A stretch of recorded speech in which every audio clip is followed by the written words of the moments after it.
Well, Trump makes his opinion on the Second Amendment abundantly clear. It's so horrible what's happening. No, we'll take care of a lot of problems. That problem's easy. And puts to rest any doubt that he is not taking the advice of gun owners. And that's what we're going to talk about today as we look at his first executive order. And it's a big one, focusing solely on our rights and the things that have been stripped from us. Now, there's a lot here actually to unpack, but we're going to talk about some of the most consequential things that can come from this, but we're also going to look at some of the ones that you may not even think about. You may not even think they affect you, but they actually do. Now, of course, I want to get your opinion. How do you think this executive order will go? Because there's 30 days to look at it.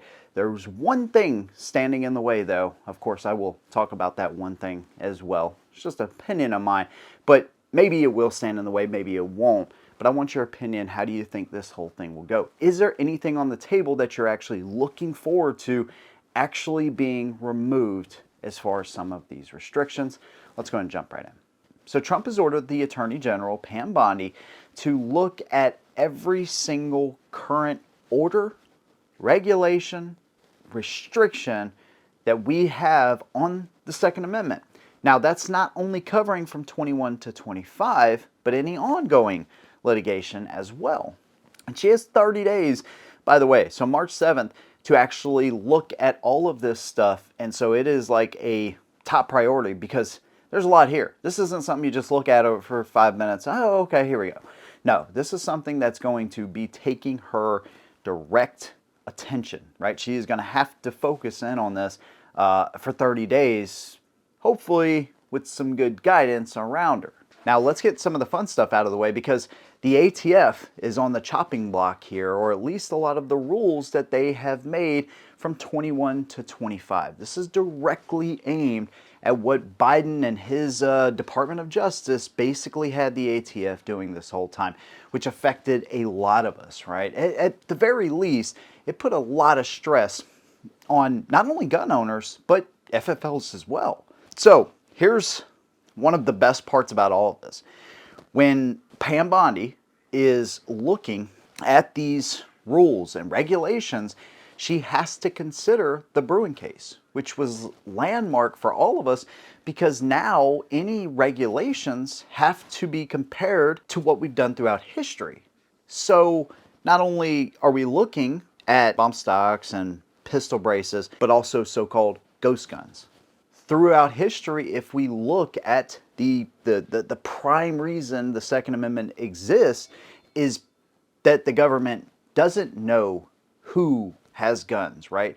They don't need to know about every single gun that you have, which was the whole idea of so-called frames and receivers, redefining those definitions to crack down on ghost guns. They wanted to know exactly what everybody had, and so this can be on the chopping block. Another part of this is the gun show loophole, right? So essentially requiring every single person at a gun show to run a background check. Now, if you've been to a gun show, you know that 95, probably 97% of people buying guns at gun shows, they go through a background check. Are there private sales there?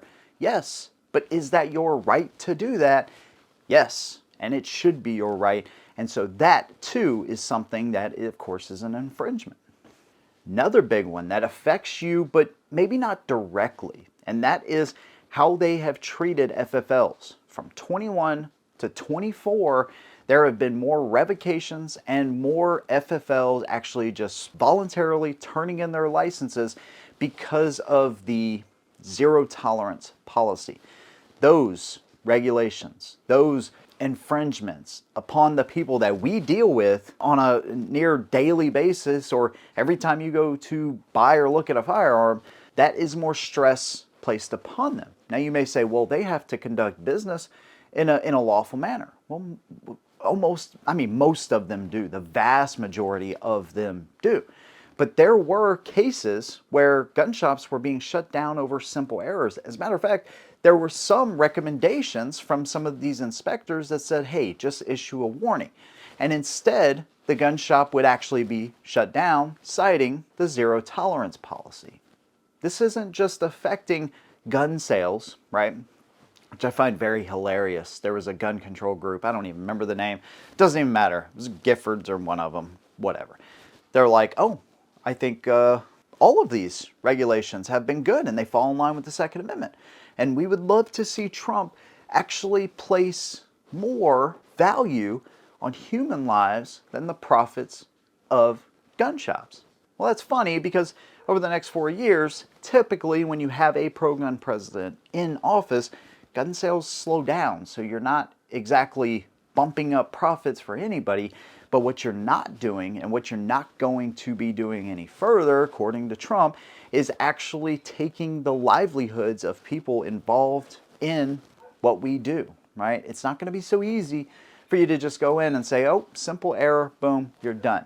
Not every single one of these was something like, oh, they're just lying on forms or anything like that. So that's a big one as well. That affects all of us. You may not think about it, but it really does. Here's one that is freaking awesome. The classification of firearms and ammunition. So does that mean that now we're looking at NFA items?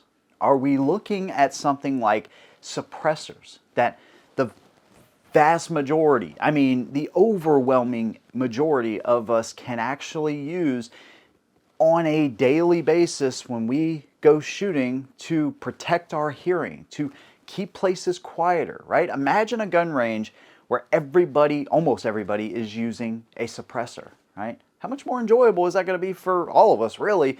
But that could be on the chopping block where they redefine that classification or take that classification away entirely, removing that from the NFA.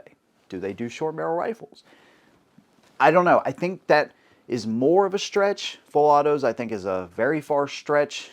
I would think, but reclassification of firearms, this could have very big potential impacts. This is one that I'm really excited to kind of see where they come to a conclusion here. Who actually is an FFL, right? This was redefined.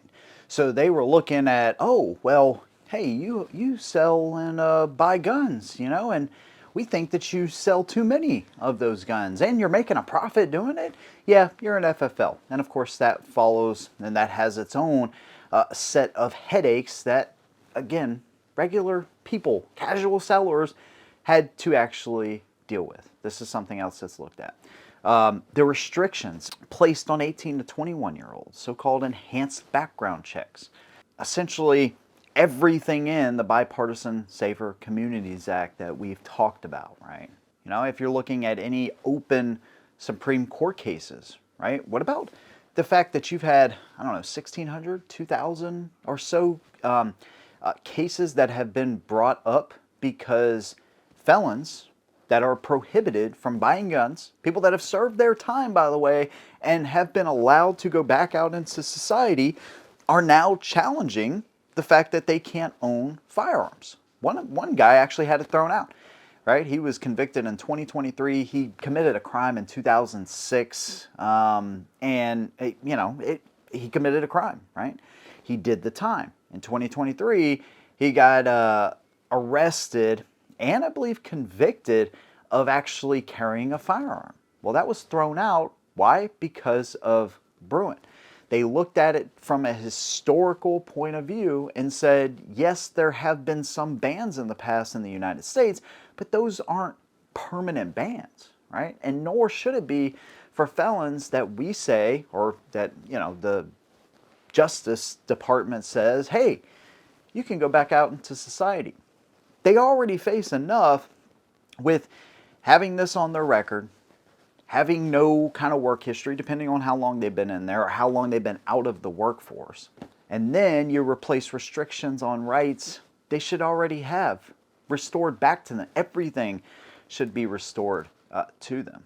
You can't expect people to come back into a society and expect them to wiggle their way back in if you don't open every possible door to them, right? If you trust them enough to be out here, they should have those rights restored. As simple as that. That's an opinion.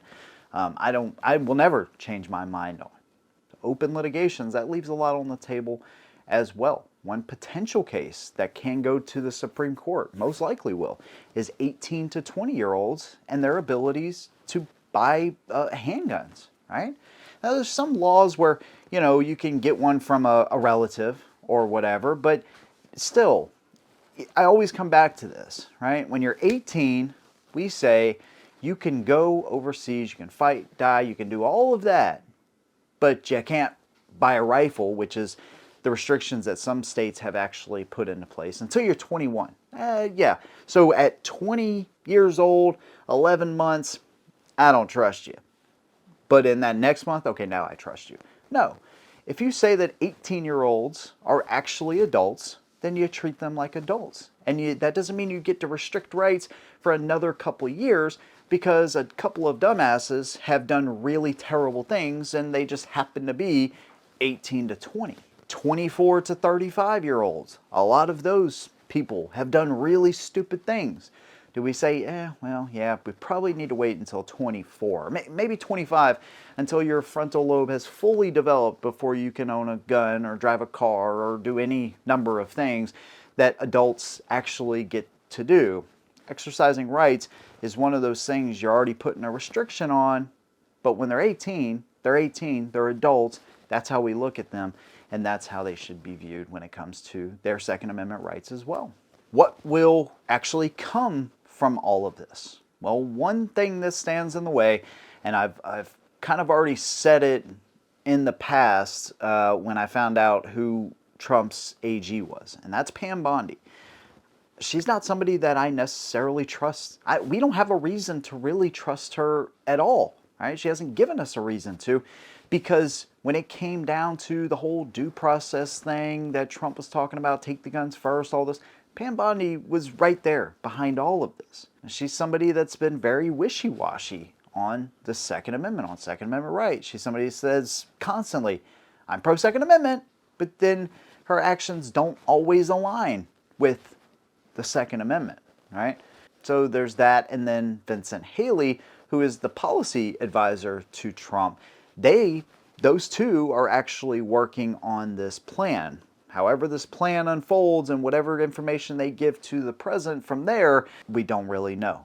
But there is a lot on the table, and considering that the AG has to look at that Bruen case and compare all of this to historical references, to what we've done throughout history, could make this an absolute landmark, a landslide victory for gun owners once again. This is the victory that a lot of us were looking for, and this is a potentially huge deal. So there you go, man. Love to hear your thoughts about all of this. Is there anything here that maybe I missed that you want to add on to it? Make sure you leave those comments down below. If you like what I do, consider subscribing. See you in the next one, and as always, hold 'em down.